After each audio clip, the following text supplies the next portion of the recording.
વલસાડમાં દારૂની હેરાફેરીનો પર્દાફાશ।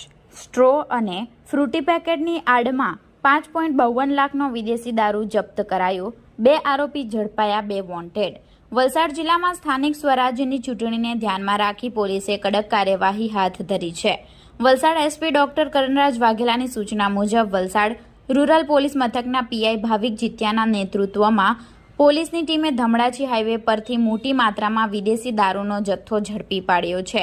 બાતમીના આધારે પોલીસે મુંબઈ સુરત હાઈવે પર વોચ ગોઠવી હતી। શંકાસ્પદ ટેમ્પો નંબર MH12KP3128ને અટકાવી તપાસ કરતા સ્ટ્રોના બોક્સ અને ફ્રૂટી પેકેટ બનાવવાના પ્લાસ્ટિકના રોલની આડમાં વિદેશી દારૂનો જથ્થો મળી આવ્યો હતો।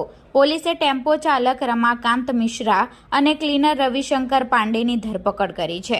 જપ્ત કરાયેલા મુદ્દામાલમાં ₹10 લાખની કિંમતનો ટેમ્પો, ₹42,000ના સ્ટ્રો બોક્સ અને પ્લાસ્ટિક રોલ, 230 બોક્સમાં 5,520 બિયરની બોટલ જેની કિંમત ₹5.52 લાખ, 2 મોબાઈલ ફોન અને એક ફાસ્ટેગ મળી કુલ 16.4 લાખનો મુદ્દામાલ જપ્ત કરવામાં આવ્યો છે।